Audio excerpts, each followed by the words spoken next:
All right, man. So we are here with the man, the myth, the legend. That's right, Booker Riddick. We're reporting live here. We are. Yeah, in a location we can't share. Like, no, just this is top secret. No, top we're at the C21 headquarters here. That's right. And yeah, like a typewriter horse. All right, Mr. Boob, what are we talking about today? Well, Booker, there is a lot of things going on in Lycoming County, Williamsport area. Yeah. I guess we should tell people too, because people may not know actually where we're at.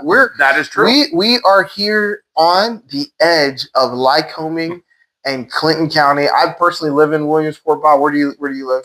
Just outside of Jersey Shore, in a big community called Avis, Pennsylvania. AVIS. And so if you see a house and you see them going into it, feel free to egg it. And they rent no cars there either. You think Avis, the car rental place, right? But they don't even have any cars for rent there. Yeah. No, but you're right, because we serve Lycoming County, Clinton County. We actually go to Center County, and we'll go up north and actually over to Danville with Northumberland. I figured out the other day that it's like over the last 4 years, I think I've sold houses in actually somewhere between 7 and 9 counties. Wow, that is a lot. So really, if the county touches Clinton or Lycoming County, we will also go there. Yeah. So I guess Williamsport, South Williamsport, Lock Haven, Jersey Shore, Mill Hall, Hogan Station, Hughesville, Montgomery, Muncie, Hughesville, Waterville, the metropolis of Waterville.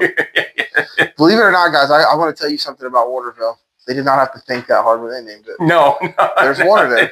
It's got a creek. It's got a dam. And there's water. Yeah, that's our little village. I'm sure there's a better story than that. I just don't know it. And I'm going to pretend like I'm maybe that's a future video we'll do. We'll talk to some of the old timers in Waterville, PA, and see. That's true. That would be great. Where did the name for Waterville come from? Right. Yeah. That makes me think of Morris. Like, do you guys know it? So there is a place. It's Morris, PA. Okay, where it's north of Jersey Shore, up 287. It's actually kind of a big area. Yeah, straight up north. But they do a thing called the rattlesnake roundup. These people are nuts. Dude, it's amazing. Insane. So what we do here, guys, like, you want to hear Central PA? Hey, Bucker, let's go get some rattlesnakes. From what I hear, I know people that participate. It's a really big deal. It's like a festival, Bob. I've been up to it. I've never been. They have good vendors and good food, and they do that would be a great video. That would be. Let's go take Bob and Boo. Yes, we will have to do that. And they have this big pen of these snakes, and you can just go see them. Yeah. But these guys are like, I'm guessing. Look at this one here. I'm guessing you don't pet them. Yeah, I know, dude. No, they'll let you touch them. Oh, they will? Yeah, they'll hold them, and it's bro. Crazy. Oh, my God. There's hardly any rules. Dude, that's just like everything my mom has ever taught me. It's just like. And then you know what they do with them? But put them all right back. So it's good awareness. At least we know they're out there. Yeah, I know. Do they ask the snakes for permission for pictures or anything? Do the snakes have to sign a release? Probably not. What do we got? We got different things going on in our local. I live in Williamsport. Well, I like to eat. Yeah. So I think one of the biggest news going on in Williamsport is Chick-fil-A. How about this place? Yeah. In Williamsport, Pennsylvania. The Gloria chicken. Come on, man. Let's go. Love it. You don't get as round. You don't get as happy and as round as I am. Not loving a little bit of fried chicken. So the things I'll tell you about it. So first and foremost, big shout out to my wife, Megan Riddick. But Megan actually putting up with you. Yeah. No. I mean, so she actually, Bob, she worked at a Chick-fil-A. Oh, get out of here. She's from McDonough, Georgia, which is about 45 minutes south of Atlanta. And one of her jobs in high school was working at Chick-fil-A.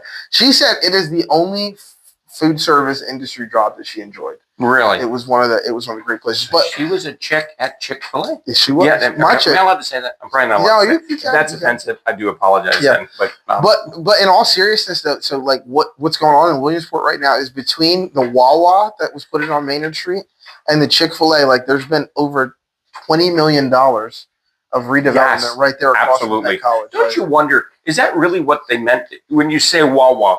It almost sounds like you're like there's another word you're supposed to be saying, but you can't pronounce. If you've ever been to Where you go, wawa. Yeah, if you've ever been to, big shout out to Delco, big shout out to Delaware County where Wawa started. Is that right? If you've ever been there, if you've ever been there, you would understand that you don't always understand what people are saying there. Like, you know what I mean?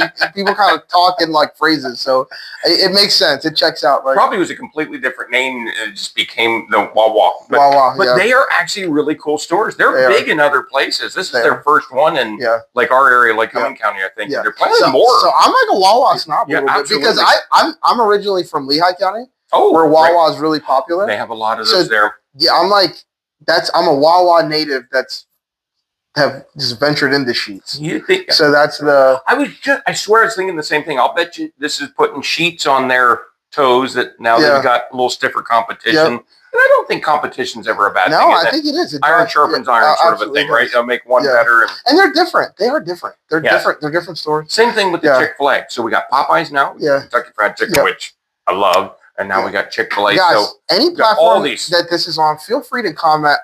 Like, when it comes to, first of all, like, what's your best chicken sandwich? Oh, right. Are we talking Popeyes, KFC, or are we Chick-fil-A? What do you guys think? What do you think? Prefer, right? Yep. Or maybe there's a chicken sandwich at another restaurant we're not even thinking about right now, because I would like to know so I can go patronize that place. So there was a place. So I'll throw a good local place out for you guys. There's a restaurant. If you ever want to talk food, how's it got to talk to you, dude? Like, especially in Williamsport. He won't lead you astray. So there's a new. It's been there for at least a year. Like maybe 12 months of it. Yeah. It used to be previously was the Moon and Raven. Now it's called the Crooked Goose. And I'm not kidding you, Bob. Like, one of the absolute best chicken sandwiches I've ever had in my entire life. Well, there you go. Shout out to the Crooked Goose. The Crooked Goose. I'll be darned. Crooked Goose. I have not eaten there it's right there on West 4th in downtown Williamsport. There's been a lot of redevelopment in downtown Williamsport. There's a brewery that's gone in there. I think over the last like 7 or 8 years, we've seen some redevelopment, which is cool. I think you're right, Booker, and kind of bringing this back to a real estate angle. Yeah. I really think that Williamsport is a smart place to invest. Sure. The rents are doing well. Property values are holding. Yeah. I know that Williamsport City, Williamsport School District, and all the townships, Hepburn, Old Lake Cumming, Woodward, Lewis, I might be forgetting one in there, but all the townships that support that school, they're trying to keep their places nice, improve the parks for the kids, and it's a really nice community. I'll be honest with you, Bob, we have phenomenal parks. You actually did a video on parks recently. Yes. We like in Williamsport. I think we have some of the most beautiful lots parks. Of good parks for the kids to play, or just eat your lunch on a nice day. And to speak to the real estate side of things as well too, like there's quite a few people that I know that have some really nice, stable rental portfolios. Yes. In the city of Williamsport. I also know some people that have some really unstable rental portfolios as well. I want to talk to you too. We'll work with you too. But there is it seems like to me. Probably let you work with the stable ones, and I'll take the unstable ones. Well, you can trade them out. More relatable to my own very unstable. No, but to be honest with you, like, and it seems like really, it's a really healthy market to invest in. That's right. The biggest thing that people struggle in is just where and how to get started. Oh. So, like, if you have questions on where and how to get started, what's the best way to move forward? That's right. What's the best way to kind of springboard an investment? For an investment property, like you can talk to one bank, and they can be a good bank, say for residential loans. Sure. But they're not necessarily the best bank for an investor loan. No. And then you talk to another bank, and they're really good, but Yeah. they might not be the best one for houses. But Right. how do you know unless you talk to Booker Riddick? Yeah. You know, and Well, you would know. You have these contacts. The interesting thing about it is I threw out a really good term there, which is like a portfolio, which is it's a really fancy word for like a file. Like it's just a portfolio is a collection of things. So we'll call a rental portfolio, which is what it is it's a list of properties that you have, the equity that you have in it, that makes up part of your net worth, and then also makes up your portfolio. Right. But also, Bob, banks have a portfolio as well too. So the reason why certain banks want to lend in specific areas is because they also have a strategy. Right. They have a strategy in how they want to give out their money, and they have areas that they want to take risks, and they have other areas that they don't want to take risks because of a specific clientele. Right. And that's And we know these things. Right. So that's why you should talk to us. Like, no, seriously. And we don't mean that, well, okay, maybe a little bit boastful. But no, we're pretty good at this real estate stuff. You know, you help lots of customers. I help customers. Our staff here, you know, helps customers. And also, too, just like, not trying to sound like a turd, but like, just because you bank somewhere, that doesn't mean that that's the best place to for your lending needs. Right. They might be a good lender for your car loan. Yeah. And not for your mortgage. And then the bank you do your mortgage loan might not be the best one for your car loan. So that diversity. Right. Hey, I was looking too in some of the notes here. Yeah, let's check it out. No, this is all good stuff. And the local Wawa, they did a hoagie competition between the Williamsport Bureau of Fire and Police. Yeah. And both departments received $1,000 for their chosen charity. We're gonna have to. Is it bad that I'm stereotyping, just saying it must have been delicious because? Oh, that would have been a lot of those guys can eat. I mean, some of those guys are also really fit though, too. Right, but they eat. But fit guys eat, dude. Like, I know. But we're going to have to do some follow-up on who won it. That is true. You know what I mean? And again, we maybe even Century 21 is going to have to get these boys to do a second. I would love, listen. Yeah, so, but a $250,000 house now, if you're in the country, I would say it's probably going to need 2 or 3 major items are going to have to be done to it. If you're buying in town, maybe 1 or 2, right? And major being like a roof or furnace, kitchen, you know, attic, garage. You know, you're just not going to get. And it's funny because now I've lived in my house in Williamsport since 2018, and wow. I remember you buying that house. Yeah. I cannot believe it's been 7. It's been 7 years. Did I do my math right? Remember, I went to Jersey Shore. So no. I got to do my math here then. No, so it's been 7 years, and we love it. We love our house. We have 2 littles now. They're getting bigger. So literally now, after 7 years, like when we were first buying a house, we kind of the thought would have come up like, oh, like maybe do we want to buy out of town and have a little bit more land. But the reality is our house has been like great, and now after 7 years, we're like, I'm seeing my kids play in the yard, and I'm like, oh, I wish that was a little bit bigger. We're like, man, I wish I could set up a place. I don't wish that there was more yard to cut because I hate cutting grass. Like, I hate cutting grass. Like I don't know what it is. Like I'm not that guy. The last couple it's just weeks, I can't let it grow. Yeah. Well, you mow and the next day it's up 3 inches, then you have to mow again the next day. And you can't let it grow because it's a bad testimony to my neighbor, I guess. Like. So I can't let it grow. Real estate guy doesn't I know. I'll bring it out and probably what a turkey. Like he doesn't cut your grass. That is too funny. So I don't want people to think I'm a bum. So I can't cut my grass. You are not a bum by any means. Let's see here. Have we any other good news to share with the wonderful audience here? Then I would say that we've covered tariffs and Fed and. Well, I think just to kind of give you guys some details about the Williamsport market as well. Yeah, what's going on there with that? So like we're seeing like your average sale price is like it's like you're right around those. You're probably like that 175 to 180 is about your average. Like your average in March was 199. Your average so far in April was I think like 160. So it's like somewhere in the middle there. Houses are selling are sitting on the market for about 31 days on average. Okay.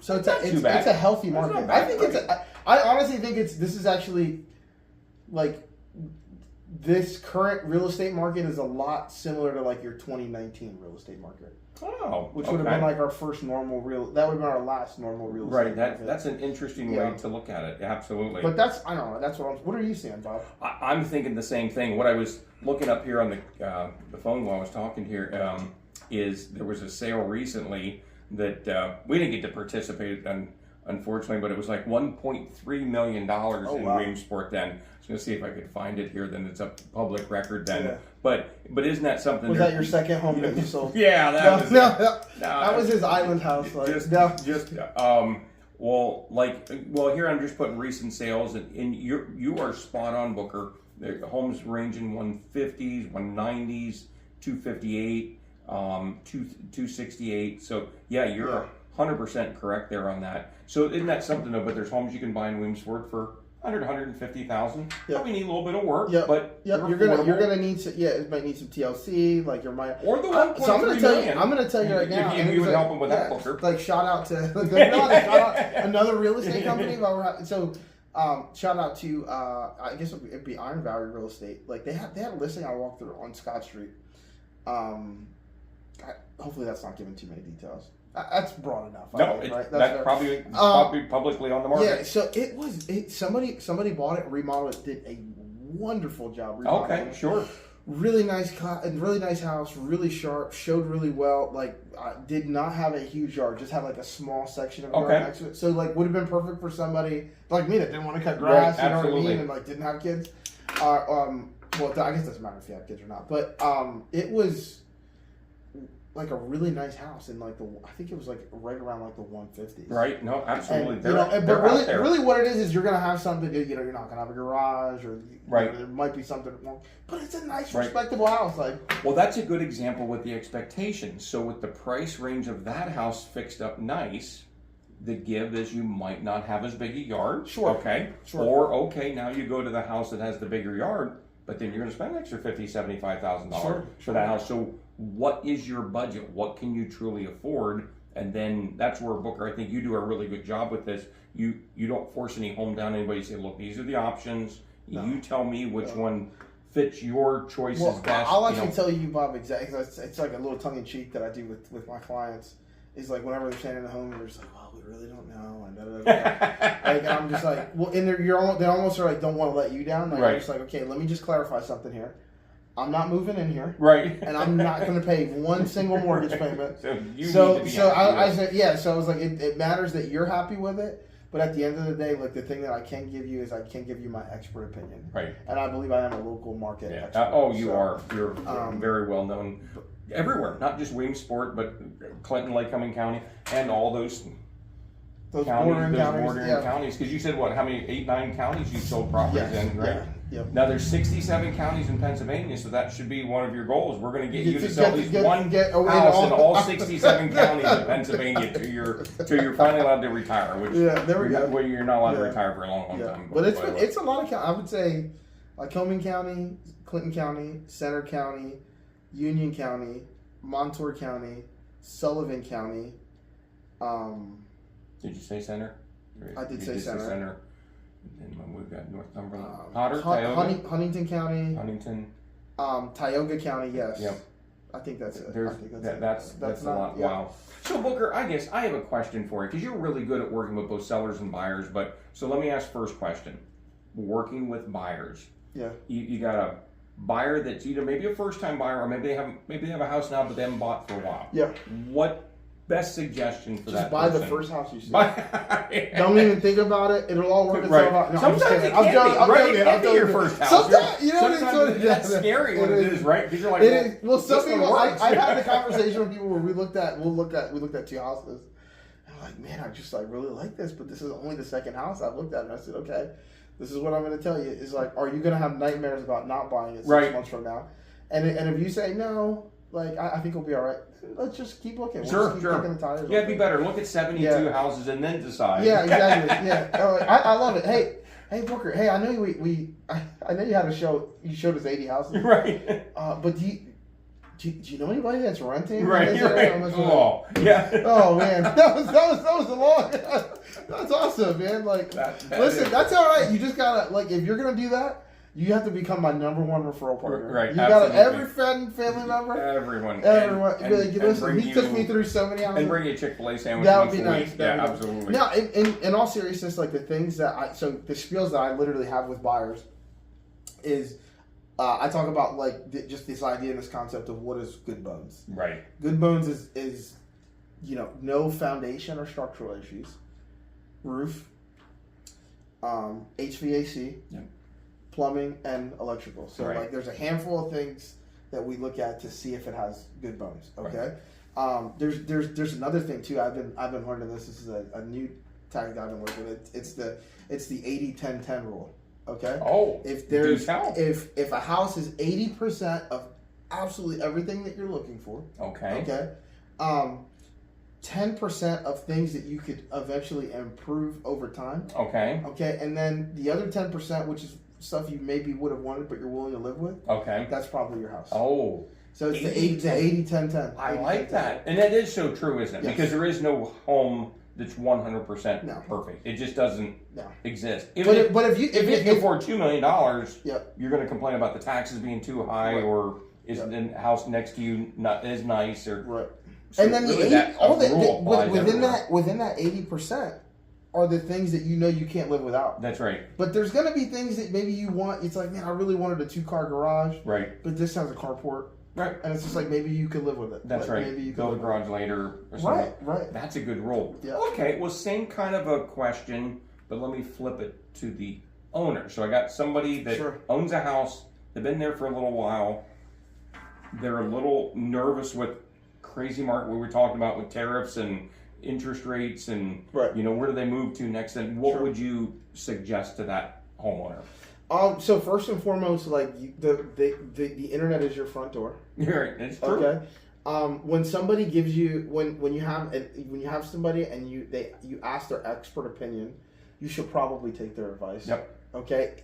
Like do some affordable things that could potentially make your home show well. Right. Number one thing that I see sometimes like people struggle with, believe it or not, like is one, like sometimes it's just your curb appeal, which are little things that we could do to just freshen up your house just to get it to show better and show cleaner.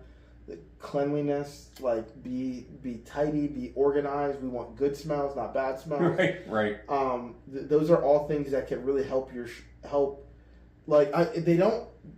that doesn't make your house a good house or a bad house. Right. It helps reveal the qualities that your home already has. Right.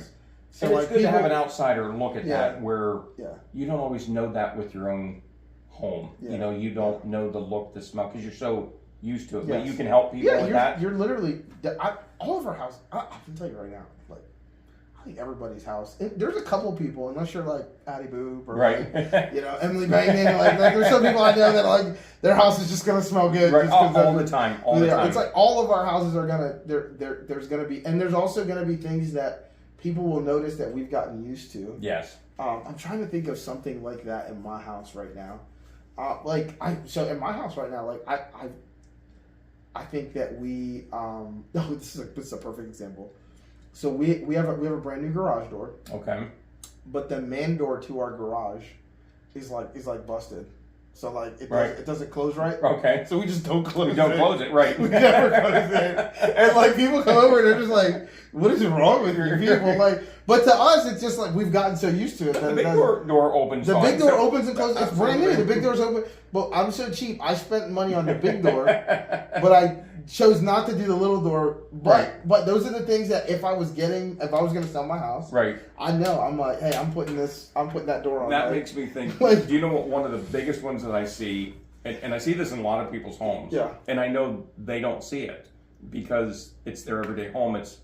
It's the kitchen counters. Yes, you just keep stuff on it. Like they're cluttered. Yes, full of stuff. And on a normal basis, who cares, right? It's your home. You can have it. But really, when you're staging a house for selling, all those little appliances you don't need, they don't even stay in the kitchen. You box them up and put them in the garage, the basement, the attic. Put them in the attic, dude. Yeah, get rid of them. Absolutely. Yes, like lots of clear. Make it, and honestly, what you'll do is you'll make it easier for you to prepare for showings. Absolutely. It looks, and because you'll be like, man, this is a good kitchen. Yeah, like wow, yeah. Top of the refrigerator is another one. That they'll just have things on there. Yeah. Again, your normal house, who cares? But for selling, and how much does that cost to do?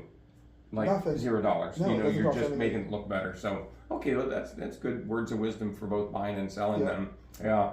What about capital gains, taxes, these sort of things? Listen, just do whatever you can to lie to the IRS. Look, I'm gonna tell you. Well, that's true. I got some great. The Doge got rid of a whole lot of them. You can just commit fraud. Just kidding. We're teasing. Just kidding. Teasing. Just kidding. We have friends that work for the IRS. We love you. We love you. But no, just kidding. Well, first of all, I have some really strong opinions about capital gains tax. So one, there's some strategic ways to potentially avoid paying capital gains tax. First of all, if you have lived in your house for 24. Like for two of the last 5 years, and it's been your primary residence, and as long as you don't make more than, I think if you're married, it's $500,000. That's exactly right. $250,000 for a single, and $500,000 for that's right. You're not gonna have to pay any property or you're not going to have to pay any. You're going to have to pay property taxes. You're not going to have to pay any capital gains tax. But also, I'm going to tell you right now, and in my opinion as well, I think capital gains taxes is one of the best problems to have. Yes, right. I think people think so hard about avoiding paying taxes, like especially depending on what tax bracket you're in. That's right. Like you're only paying capital gains tax because you made a boatload of, right, you made a really good deal. So that's it's like winning the lottery and you have to pay that tax back. Well, you still get a lot of money. You know, besides the tax. Now, that is true. In the long term, like if you're just looking for quick cash, just pay the capital gains tax, take the profit, do what you want to do with it. But there are ways to defer your capital. That's exactly correct. So you know, one of the ways to defer your capital gains tax is this thing that's called a 1031 exchange. Oh, right. Okay, so I'm not a tax accountant. I'm a real estate agent, but like I have had clients that have used and utilized what's called a 1031 exchange. And essentially, what it is, Bob, is that you sold, and I've used it myself as well too. You sold a property for a decent profit margin. Listen, this is good stuff. So you have a buyer, and then like while that sale is still in process, before you sell it, if you sell it and you get a hold of the money, it's too late. Right. You get what's called an intermediary, which is a qualified professional to be the middleman for what's called your 1031 exchange. They take the profit. Yep. Right. That was that you made that you would have had to pay capital gains tax on, and then you get a certain period. It's either, I think it's something like 90 to 180 days. I think it's like 6 months to find another property that's similar. Right. Or I think, I forget what the exact language is. It's like or similar. Right. To then take that money and then invest. Right. Yep. No, as long as you're selling one real estate, buying another real estate. Well, and then what you could do is if you capital gains too. If you bought something and flipped it, you could take the profits from that. This is what we did. We took the profits from that flip, and then reinvested that into a multi-unit. Yep. You have a multi-unit that's yielding a cash flow, and then you're also able to use that and depreciate that as that asset. That's right. That gives you even better tax benefits. It's a great method then. And we've partnered with some local attorneys and tax people too. Then we are not attorneys. I'm not a tax accountant. I'm not an attorney. I'm not a tax attorney. We are real estate people. Yeah. But we're kind of those people though. We know where to get the answers if we don't have the answers. And we know enough. Lisa Glick, she's a great attorney out of Wilpo. Yep, she's worked with Scholler and Ralph, and she's awesome. Steve Shoulder there is an awesome attorney. Frederick Patrick Santucci. You know. Well, I guess you would probably know Landon from Steinbacher Goodall in your church. Oh, there. sure, right. Yeah, you know Landon. He's Jersey Shore. We're very fortunate in our area. There's several good really real estate attorneys and. In Lock Haven Way, we've got Justin Hauser and he's sharp. Yeah, I'm going to tell you guys. I don't even know if I should share this. And we can't forget Roy Fowler from Jersey Shore. Roy Fowler. There's so many, and honestly, we didn't name you. We're sorry. It's either you're great and we forgot you, or you just suck. Right. No, either way, we're sorry. We'll give you those ones off there. No, just kidding. No, but. I had the longest real estate transaction of my career that just came to a close. Oh, when did you start it? So the sale went pending July of 2023. That's almost 2 years. Yes. And I said to myself, you want to talk about famous last words, Bob? I said to myself, it's like we only looked at one house. This is a great example. We only looked at one house. The guy was fantastic to work with. Great guys, just great client. Shout out to you. You know who you are. You're a great client. Thank you. Yeah, you're great. And just so easygoing, easy to work with. Things were going pretty smooth. Negotiation, going back and forth was pretty smooth. We had a couple hiccups, figured it all out. But there ended up being like a title issue. And one of the things that I said early on is that it was going so smooth in that first week. That I was like, man, this was like one of the easiest sales I've ever had. It only took two. Just think about it. There was one president when that sale started, and there was a completely different president when that sale ended. It would be interesting to look back at what changed in the world. The hilarious thing is that I was thinking about the other day, my youngest was not even, or my oldest daughter was not even 2 years old. My wife, in that time, while we were under contract, got pregnant, carried the baby full term. Right. And then not only did we carry the baby full term, that baby is now almost 9 months right. old. And she didn't exist. And she wasn't even a thought, man. Like, dude, it's crazy. And think about it. The house was worth significantly more at closing than it was from the initial, purchase, because the market's gone and actually, up, the interest, so the market went up and the interest rates went down. The interest rate, so it really worked out good. That was a very patient and seller. honestly, That too, seller, it also worked out well for the seller because the guy actually rented it in the meantime. Oh, and I was so she had income. I was calculating it, and I was like, man, that was like, right. That was like another 16 grand. Like, I love real estate stories. Oh, I love real estate stories. It was really good, man. Well, Booker, what else do we have? Anything? Yeah, nothing. We love you guys. If you've been listening to us all this time, number one, we apologize that you had to listen to us all this time. No, seriously, we really appreciate you guys. If you guys have suggestions for topics you'd like us to talk about, topics you don't want us to talk about, maybe we could interview stories. Could we interview the new Pope? Oh, that would he probably has a wawa order. Great. Yeah, what's his wawa order? What's his Hoagie Fest order, dude? Like, you have to do it Latin, though. I guess I don't know. Have to do Latin. We'll get one of the. What are those things that they they swing. I should stop right now. I should stop. You know what though? This stuff. Like, I gotta put this out there for people of the Catholic faith.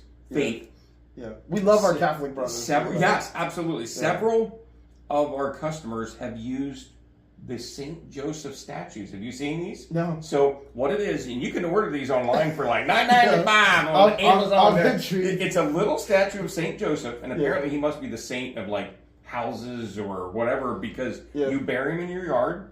And you kind of turn it over to St. Joseph. This is true. Look this up. I had to, because I actually had to take my son, who's 9 years old, and his kid sister to retrieve a body from a house. And I told him, I said, hey, and I had the spade shovel. And I said, hey, we're going to dig up a body from a house. Because people wanted the statue. Because they wanted their statue. But I didn't tell the kids all that to begin with. That would have been too easy. So I said, hey, we got to go to a house and dig up a body that somebody left there. Will you help me? And they're like, yeah. So we get to the house, and of course, then I finally tell them, well, the body's really just a little statue of St. Joseph. And they're like, say what? And so we found him, and then we sent him back to the owner. There's I should not be laughing. I'm so sorry. But no, you can get them, and it's a real thing. I was just talking to another realtor today. Her customer buried St. Joseph in their yard today. Yeah, so again, hey, I don't know what it takes sometimes to sell a house, but if it burying a statue, who am I to argue with results, man? All I know is the house sold. Dude, like, listen, whatever, dude. Prayer, whatever it takes, maybe lower the price. There would be one.